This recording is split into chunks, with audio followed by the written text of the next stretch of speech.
You are lazy, not sometimes, not on bad days, consistently, quietly, deliberately lazy, and somewhere in the back of your mind you already know it. There's a version of your life that exists only in your head, a version where you actually did the things you said you were going to do, where you got up when you planned to, where you followed through, where you built something real. But that version keeps getting pushed back. Tomorrow, next week, after the weekend, when things calm down and the years keep moving. By the time this video ends, you're going to know exactly what laziness is actually costing you in years, in money, in health, in the life you keep telling yourself is still coming. And the number is going to be harder to ignore than you expect. Here's the question I want you to hold on to while you watch this. How many years have you already lost to this? Not months, years. Keep that question with you. We'll come back to it. Now here's the first thing that needs to be said. There's an entire industry built around making you feel better about this. Self-help books, YouTube channels, productivity influencers, all of them will tell you the same thing. You're not lazy, you're overwhelmed, you're burned out, you're scared, you're understimulated. And some of that might be true for some people. There are real conditions, real circumstances, but that's not who we're talking about right now. We're talking about the person who has no real barrier, no crisis, no emergency, who just doesn't do the things they know they need to do, day after day, year after year. That is laziness, and calling it something else doesn't make it go away. It just gives you a more comfortable reason to keep doing it. The honest definition of laziness is simple. It's choosing the easier thing when you know the harder thing is what's actually needed. That's it. No clinical language, no psychology degree required. You knew, you chose not to anyway.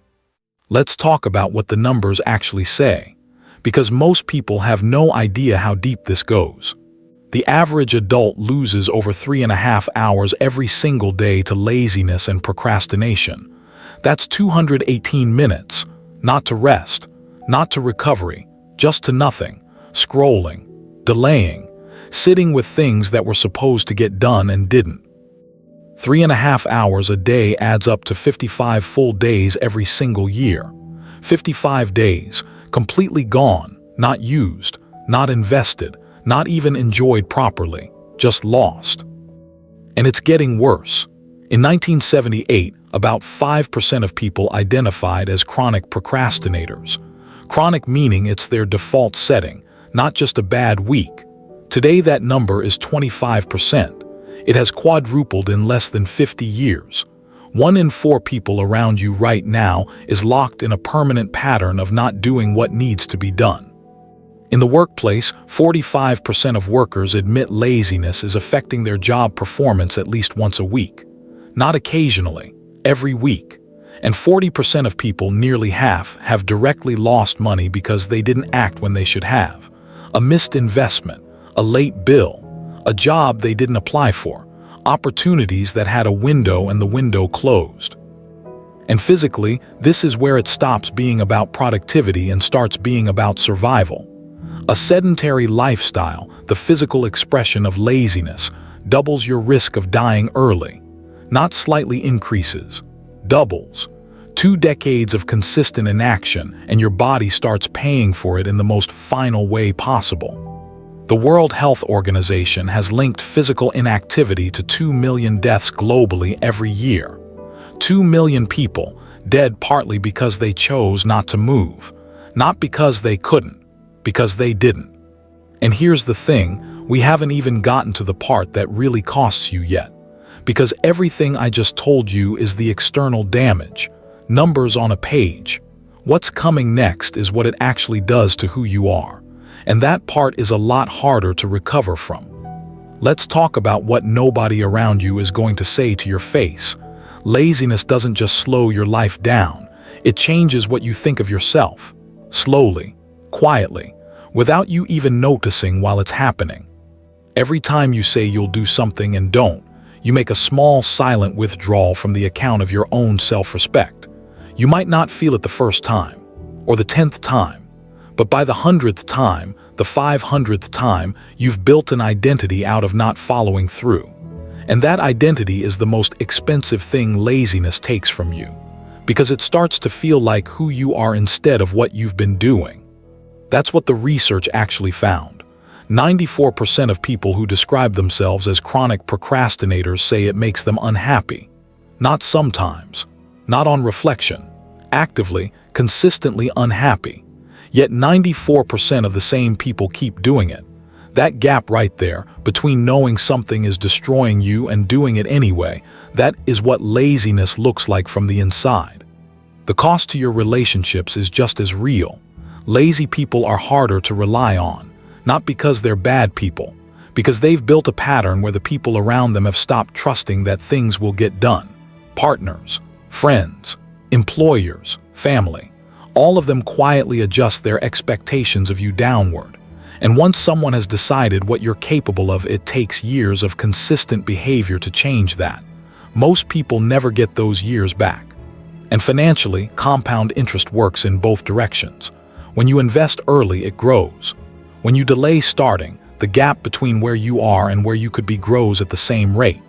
Every year you spend not building anything, not learning a skill, not saving, not investing, not working towards something, the distance between you and the life you want doesn't stay the same. It increases. The person who started 5 years ago isn't just 5 years ahead of you. They're exponentially ahead of you because of what those 5 years built on top of each other. Time is the only resource you cannot get back.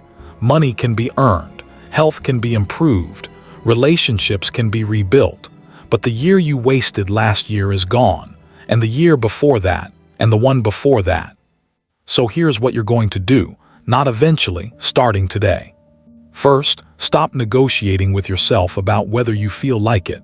Feelings are not the standard. You don't wait to feel like going to work to go to work. You don't wait to feel like paying your rent to pay your rent. Apply that same logic to the things that actually matter. Action comes first. The feeling follows the action, never the other way around. Second, write down the one thing you've been avoiding the longest. Not a list. One thing.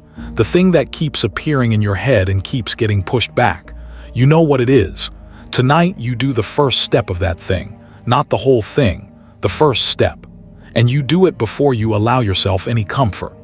Third, cut one comfort that's been eating your time. One. Not everything. Pick the one thing you turn to when you're avoiding something, social media, streaming, whatever it is, and remove access to it for the next 5 days. Long enough to prove to yourself that you're capable of existing without it. Because if the idea of 5 days without something makes you uncomfortable, that is not comfort. That is control. Fourth, move your body tomorrow morning before you look at a screen, before you eat, before you do anything else. 15 minutes. Walk, move, run. Whatever you have access to. The research on what consistent physical movement does to your brain's ability to take action is not subtle. It rewires your default toward activity. Laziness is partly a physical state. Change the physical state first. Fifth, hold yourself accountable with a number, not a feeling.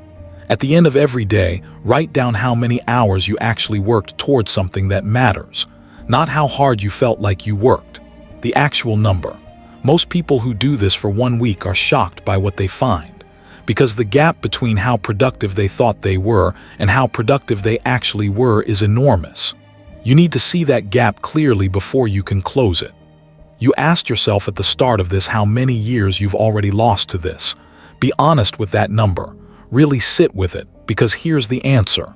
The years are gone, that part is true, you can't get them back. But the year in front of you, that one isn't gone yet. You are lazy. That's been established. The only question left is whether you're going to stay that way.